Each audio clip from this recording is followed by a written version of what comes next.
Now let's proceed with question number 29. It states that if y is equal to log x raised to the power x plus x raised to the power log x, then find dy by dx. So here we have this question related to logarithmic differentiation. Here you can observe y is sum total of these two terms, where I can consider these two terms as a and b. So very first I am considering y, where I am considering this first term log x raised to the power x as a and x raised to the power log x as b, which reduces this given equation as y equal to a plus b. Now in order to obtain dy by dx, I need to differentiate both the sides with respect to x. So you are going to get here dy by dx equal to dA upon dx plus dB by dx. So to obtain the required answer of dy by dx, I need here dA by dx and dB by dx. So this is equation number 1, where on obtaining dA by dx and dB by dx, it will help me out to get the required answer. So we have already considered a as log x raised to the power x, where further on taking log on both the sides, you will be getting log a equal to x into log of log x. Why x into log of log x? Because using the basic rules of log, you know that log a with base b, where a is raised to the power x, becomes equal to x into log a with base b. So here we have x. Now I will be differentiating both the sides with respect to x. When you will differentiate both the sides with respect to x, on left hand side you have log a. Derivative of that with respect to x will give you 1 upon x dA by dx, and here we have product of these two. So using the basic rule, we will first differentiate log of log x, then we will differentiate x. So you get here x into derivative of log x as 1 upon log x into you have 1 upon x. Next derivative of x with respect to x gives you 1. So here I get the required value of dA by dx as this. Here I will be transposing a to the other side, where a is log x raised to the power x. So here I get the value of dA by dx equal to log x raised to the power x whole into 1 upon log x plus log of log x. You can see here this has simplified, where you can clearly see in this step this x has cancelled, resulting here 1 upon log x. This is equation number 2. In similar manner, we will be obtaining the value of dB by dx, where b is x raised to the power log x. So here again we have taken log on both the sides, resulting log b equal to log x into log x, resulting log x square. So in this case further we will be differentiating both the sides with respect to x, resulting here 1 upon b dB by dx on left hand side, and here twice log x into 1 upon x, resulting 2 log x by x. Further this b, which is x raised to the power log x, can be transposed to the other side, resulting here twice x raised to the power log x into log x whole by x. Here this is x, and here we have another term containing x. Using the basic laws of exponents, this will become 2x raised to the power log x minus 1 whole into log x. So here I am getting value of dB by dx as equation number 3. Now as in equation number 1, we have already considered that dy by dx, here we have considered from equation number 1 that dy by dx is equal to dA upon dx plus dB by dx, where dA upon dx and dB by dx can be easily obtained from equation number 2 and 3. So substituting that in equation number 1 gives us the required value of dy by dx.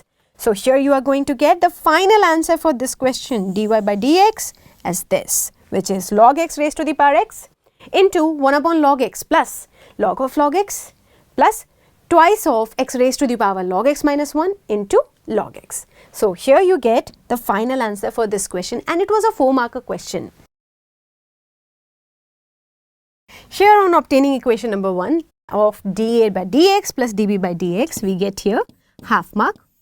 You will get another half mark for applying log on both the sides of a, and rest after taking this differentiation and obtaining equation number 2, you get here 1 mark. Next, on application of log on b, we get here half mark. Further, for obtaining equation number 3, you get another 1 mark. Next, on substituting all these values in equation number 1, you get here finally half marks. So which gives you total 4 marks for this question. I hope it is clear to you.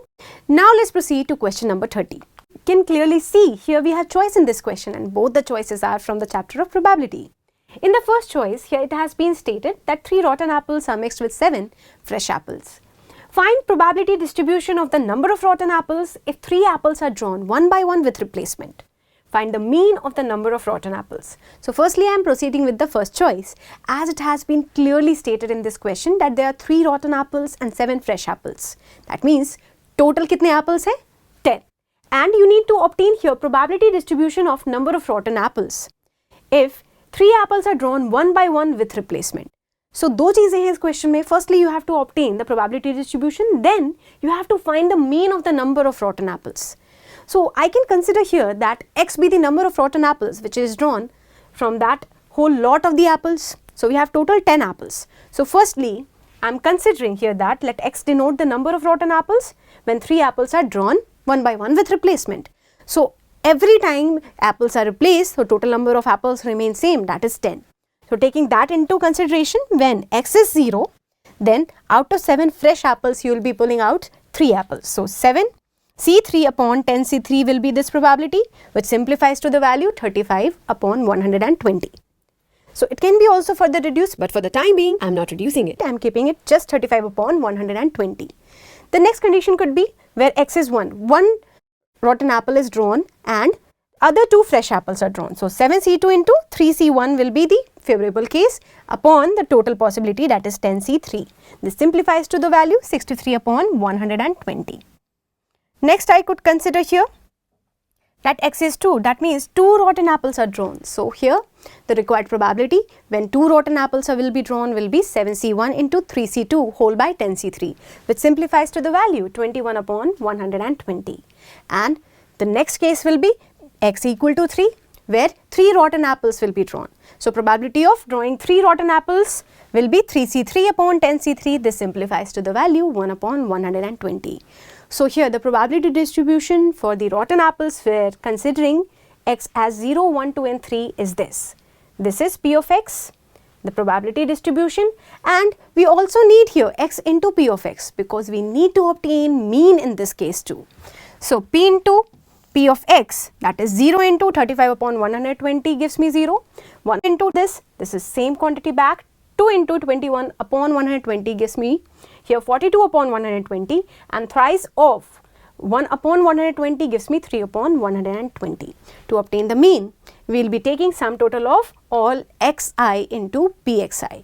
So this simplifies to this value, that is 63 plus 42 plus 3 whole upon 120, that is 108 upon 120, which could be further simplified and written as 0.9. Therefore, in this case, the mean required is 0.9, and we have already obtained here the probability distribution considering x as 0, 1, 2 and 3. This was a 4-marker question. Here in this case, when you obtain all these probabilities, in this step you will obtain half mark. In this step also you will obtain half mark. For each of these probabilities you will obtain half mark.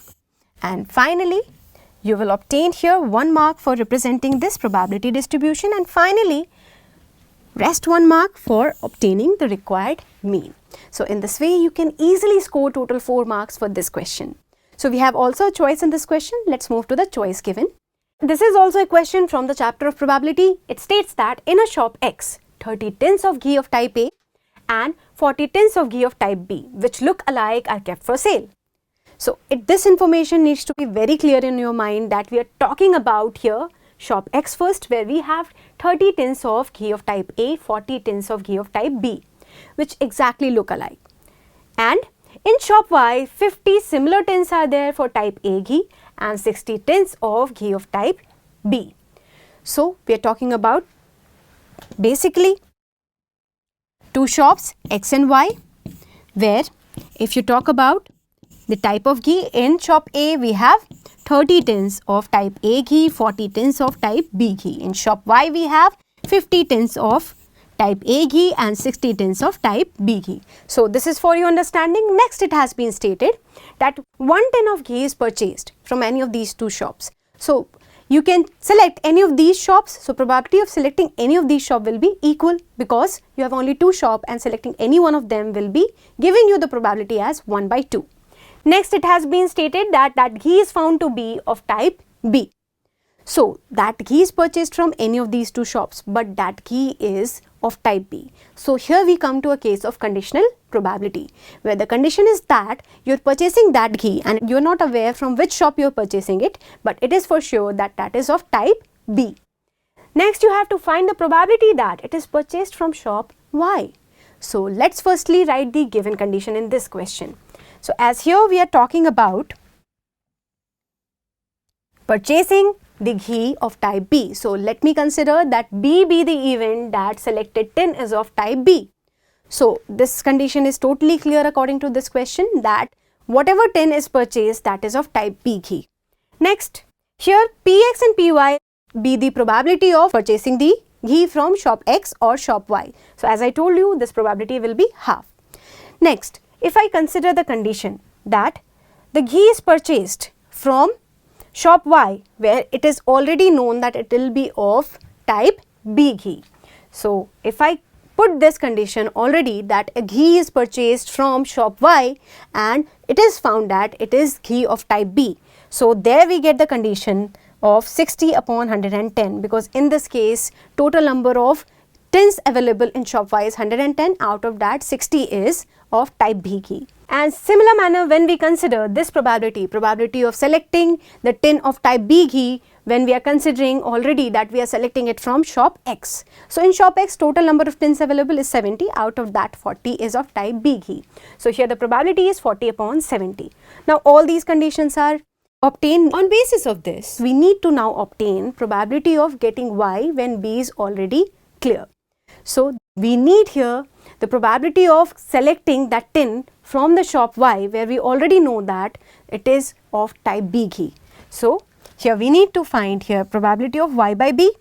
So by using Bayes' theorem, we will be getting that probability of Y by B is equal to probability of B by Y into P of Y, then P B by Y into P of Y plus P B by X into P of X. So on application of Bayes' theorem, you will be able to get the required conditional probability that you are purchasing that tin of ghee from shop Y, where it is already known that it is of type B ghee. So substituting all these values here in this question, here you clearly know that this probability of B by Y is obtained as 60 upon 110, and P of Y is 1 by 2, P of X is 1 by 2, P of B by X is 40 by 70. So substituting all these values and simplifying, very first you will see these 0 zeros will get cancelled, half will get cancelled, and here we will be left with this value, that is 6 upon 11 whole by 6 upon 11 plus 4 upon 7, where you will take LCM in the denominator and further simplify it to get here this value 42 upon 42 plus 44, which simplifies finally to the value 42 upon 43. So you can say that probability of Y by B, that is probability of purchasing that tin of ghee from shop Y, where it is already of type B, is 21 upon 43. So here we get the required answer for this question as 21 upon 43. And you are well aware that this was a 4-marker question. So in this question, when you obtain all these quantities, that is P of X, P of Y, P of B upon Y, P of B upon X, you will get 1 mark till this step. Next, when you write here the formula of Bayes' theorem, you will get here 1 mark. Further, on correct substitution of all these values, you will get another 1 mark. And finally, for simplifying and obtaining your answer, you will get rest 1 mark. That gives you total 4 marks for this question. I hope it is clear to you. Now let's proceed to our next question.